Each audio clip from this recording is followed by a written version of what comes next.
ఆ సత్యవర్ధన్ మీద, వంశీ మీద ఒక తెలుగుదేశం పార్టీ 5 కంటే ఎక్కువ క్రిమినల్ కేసులు, అంటే పలు క్రిమినల్ కేసుల్లో ముద్దాయిగా ఉన్నటువంటి ఫణికుమార్ అనేటువంటి ఒక తెలుగుదేశం పార్టీ కరడుగట్టిన కార్యకర్తతో ఫిర్యాదు తీసుకుని ఆ ఫిర్యాదు మేరకు కోర్టుల్ని, పోలీసుల్ని తప్పుదోవ పట్టించారని చెప్పని సత్యవర్ధన్ మీద, వంశీ గారి మీద ఎఫ్ఐఆర్ కడతారు. 12వ తారీఖున సత్యవర్ధన్ యొక్క అన్నగారైనటువంటి అతనితో మరొక ఫిర్యాదు తీసుకుని కిరణ్ అనే ఆయనతో ఒక ఫిర్యాదు తీసుకుని వంశీ గారి మీద మళ్ళీ కేసు కడతారు. దాంట్లో ఎక్కడా కూడా సత్యవర్ధన్ అన్నగారు అనేటువంటి కిరణ్ ఎక్కడా కూడా ప్రత్యక్ష సాక్షిగా ఫిర్యాదు ఎక్కడా ఉండదు. దాంట్లో మా తమ్ముడు ఇంట్లోంచి బయటికి వెళ్ళాడు, ఎవరో చూశారంట, ఎవరో ఎక్కించుకెళ్ళారంట, బహుశా జడ్జి గారి దగ్గరికి తీసుకెళ్ళి ఉండొచ్చు, జడ్జి గారి దగ్గర ఈ రకమైన స్టేట్మెంట్ ఇప్పించి ఉండొచ్చు, వంశీ అని అతను బలవంతం చేసి ఉండొచ్చు అని ఉండొచ్చు అంట ఊహాజనితమైనటువంటి ఫిర్యాదుతో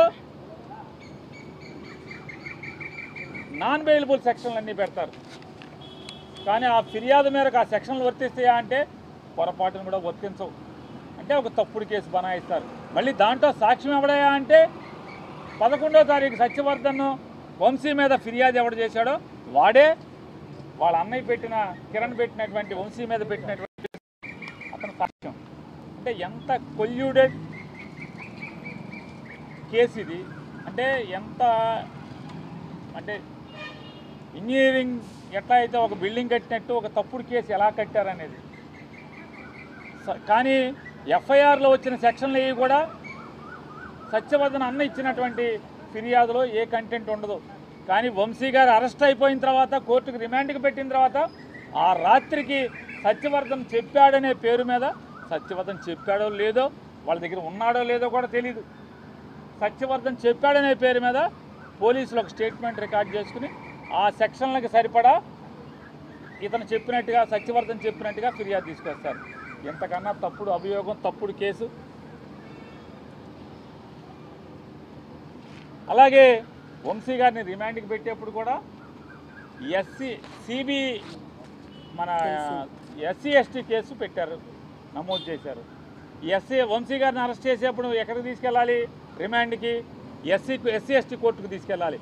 కానీ ఉద్దేశపూర్వకంగా ఎస్సీ ఎస్టీ కోర్టుకు కాకుండా వేరే కోర్టుకు తీసుకెళ్ళి వంశీ గారిని ప్రొడ్యూస్ చేస్తే దాని అర్థం ఏంటి?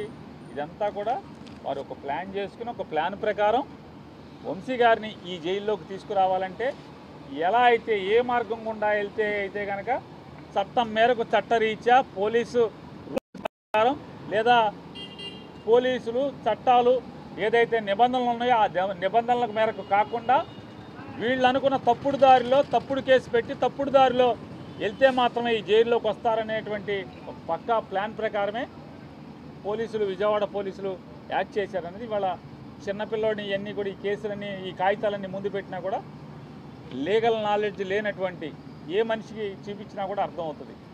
ఖచ్చితంగా వీటన్నిటినీ కూడా వంశీ గారి కుటుంబం కోర్టుల్లో ఛాలెంజ్ చేయబోతున్నారు. సార్, మీ పైన కూడా ఒక కేసు నమోదు చేశారు, మొన్న గుంటూరు జగన్ గారి పర్యటనలో ఉన్నారని. సో ఈ కేసుని ఎట్లా చూస్తారు? మీరు కూడా లేనని చెప్పి కూడా మొన్న గుంటూరు మిర్చియాటికి జగన్మోహన్ రెడ్డి గారు పర్యటనకి, అంటే రైతుల్ని పరామర్శించి రైతుల్ని యొక్క స్థితిగతులు తెలుసుకుని వాటన్నిటిని ప్రభుత్వానికి తెలియజెప్పడం కోసం ఆయన వెళ్ళిన దాంట్లో ఆ రోజు నేను మచిలీపట్నంలో ఉన్నాను. వైఎస్ఆర్ కాంగ్రెస్ పార్టీకి సంబంధించినటువంటి ఒక ఇద్దరు మరణిస్తే ఆ పరామర్శల్లోనూ, అలాగే మచిలీపట్నంలో కొన్ని పూరిపాకలు దుర్మార్గంగా కొట్టేయడానికి ప్రయత్నం చేస్తుంటే వాటి గురించి పోట్లాడటానికి మున్సిపల్ కమిషనర్ దగ్గరికి వాళ్ళ తరఫున మాట్లాడటానికి మున్సిపల్ కమిషనర్కి వెళ్ళటం, ఆ కార్యక్రమాలన్నింటిలో ఉన్నా నేను.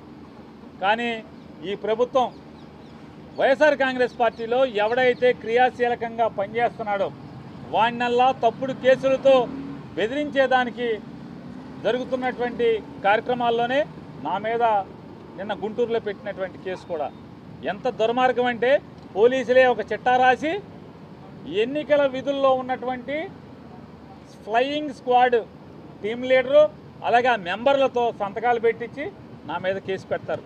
నేను ఈరోజు డీజీపీ గారికి కూడా ఒక మెయిల్ ద్వారా ఒక ఉత్తరాన్ని పెట్టాను. అయ్యా, నీ కింద పోలీస్ శాఖ ఎంత అసహ్యంగా, కిరాతకంగా, దుర్మార్గంగా చట్టాలని తొంగలోకి తొక్కి, మానవ హక్కుల్ని తొంగలోకి తొక్కి, తప్పుడుతనంగా రాజకీయ నాయకుల చేతుల్లో కీలుబొమ్మగా వ్యవస్థ ఎలా మారిందో ఒక్కసారి చూసుకోవయ్యా డీజీపీ గారు అని చెప్పని డీజీపీ గారికి కూడా ఒక గంట క్రితం లెటర్ రాశాను. ఆ లెటర్ కూడా మీకు మీడియాకి రిలీజ్ చేస్తాను. ఖచ్చితంగా నేను ఆ ఫిర్యాదు చేసినటువంటి ఎన్నికల పర్యవేక్షణ విధుల్లో ఉన్నటువంటి అధికారులన్నీ ఖచ్చితంగా కోర్టులో నేను వారి మీద పిటిషన్ వేయబోతున్నాను. ఖచ్చితంగా నాకు జరిగినటువంటి అవమానం లేదా నాకు జరిగినటువంటి మానసిక హింస ఖచ్చితంగా వాళ్ళని జవాబు చెప్పేదాకా కూడా వారిని వెంటపడటం అనేది జరుగుద్దని కూడా మీ ద్వారా చెప్తూ, ఇదొకటే కాదు, మచిలీపట్నంలో 50 మున్సిపల్ డివిజన్లో ఉన్నటువంటి కార్పొరేటర్లు కానీ, వైఎస్ఆర్ కాంగ్రెస్ పార్టీ నాయకులు కానీ వాళ్ళవి, వాళ్ళ భార్యలు, కొడుకులు, కూతుర్లు మొత్తం ఫోన్ నెంబర్లన్నీ కలెక్ట్ చేస్తున్నారు. అలాగే మచిలీపట్నం మండలంలో ఉన్నటువంటి వైఎస్ఆర్ కాంగ్రెస్ పార్టీ సర్పంచ్లు, అట్లాగే గ్రామస్థాయి నాయకులు, బ్యాంక్ ప్రెసిడెంట్లు అందరూ కూడా వాళ్ళ భార్యల ఫోన్ నెంబర్లు ఎందుకు పోలీసులకి? అంటే పార్టీలో తిరిగితే కనుక నీ మొగుడిని లోపలేస్తాం లేదా మీ నాన్న లోపలేస్తామని చెప్పని వాళ్ళ కుటుంబ సభ్యులను కూడా ఫోన్లు చేసి బెదిరిస్తాకి, లేదా ఇప్పటికే మా ఫోన్లన్నీ కూడా ఎవరో చంద్రబాబు గారు చుట్టం అంట, ప్రకాష్ ఏదో ఉంది ఆయన పేరు, రమేష్ హాస్పిటల్ దగ్గర ఆఫీస్ పెట్టారు. ఒక 17 మంది కానిస్టేబుల్స్కి జీతం కాకుండా మరొక ₹1,00,000 నెల క్యాష్ ఇస్తున్నారు. ఇవన్నీ కూడా టీడీపీ వాళ్ళు చెప్తున్నారు. మీ ఫోన్లన్నీ కూడా రికార్డ్ అవుతున్నాయి. పేరు నాని ఫోన్ ప్రతిదీ కూడా మొత్తం రికార్డ్ అవుతుంది, మొత్తం వింటున్నారు. ఇట్లా పేరు నానితో పాటుగా వైఎస్ఆర్ కాంగ్రెస్ పార్టీలో క్రియాశీలకంగా ఉన్న ప్రతి ఒక్కరి ఫోన్లన్నీ కూడా రికార్డ్ చేస్తున్నారు. అదొక్కటే కాకుండా ఇవాళ మచిలీపట్నంలో మొత్తం కార్పొరేటర్లు కానీ, గ్రామస్థాయి నాయకులు కానీ వాళ్ళ ఫోన్లు, వాళ్ళ భార్యలవి, పిల్లల ఫోన్ నెంబర్లన్నీ కూడా ఎస్పీ ఆదేశాల మేరకు, కృష్ణా జిల్లా ఎస్పీ ఆదేశాల మేరకు పోలీసులు కలెక్ట్ చేస్తున్నారంటే వాళ్ళని బెదిరించడాకా లేదా వాళ్ళ ఫోన్లన్నీ కూడా రికార్డ్ చేస్తాకనేది మాకు అర్థమవుతుంది. ఖచ్చితంగా మీరు ఇవాళ ఎన్ని తప్పుడు పనులు చేసినా మీరందరూ దోషులుగా చట్టం ముందుకు తేయబడేదానికి ఒక రోజు వస్తుంది. అది మరొక 4 సంవత్సరాల్లో వస్తుంది అనుకుంటాం. ఖచ్చితంగా అందరూ ఫేస్ చేయాలి, మాత్రం గుర్తుపెట్టుకోమని. వెంకట్రావు నెక్స్ట్ అరెస్ట్ అయ్యేది పేరు నాని, ఈ పేరు ప్రధానంగా తీసుకొస్తున్నారు. ఎక్కడ మాట్లాడినా అదే పేరు. మీరు ఎవరో పేరు చెప్పారు, అతను మంత్రి పదవి హోదా ఎలగబెడతాకి తప్పితే ప్రజాసేవకు కానీ, మా ఊరు బాగు చేయటానికి కానీ, రాష్ట్రాన్ని బాగు చేయటానికి కానీ ఎందుకు పనికి రాకుండా కేవలం లోకేష్ దగ్గర రాలిపడిన గింజలు ఏరుకుంటాకి మూటలకు అప్పచెపితే ఆ మూటల్లో రాలిపడిన నోటుల్ని జేబులో కుక్కుని సంతోషపడటానికి తప్పితే మరొక దానికి పనికిరాని మనిషి. అతనికి ఛాలెంజ్ చేస్తున్నా, ఇప్పటికి నవంబర్, డిసెంబర్ నుంచి మోగుతున్నావు, పేరు నాని అరెస్ట్ చేస్తాను, నేను రోడ్లు వెంబడే తిరుగుతున్నా. ఇప్పుడు కొడాలి నానిని, పేరు నాని అరెస్ట్ చేస్తున్నావు. ఏంటి బొంగులో నీ అరెస్ట్ వల్ల నా రోమం కూడా పోడదని నేను చెప్తున్నా కుల రవీంద్రకి.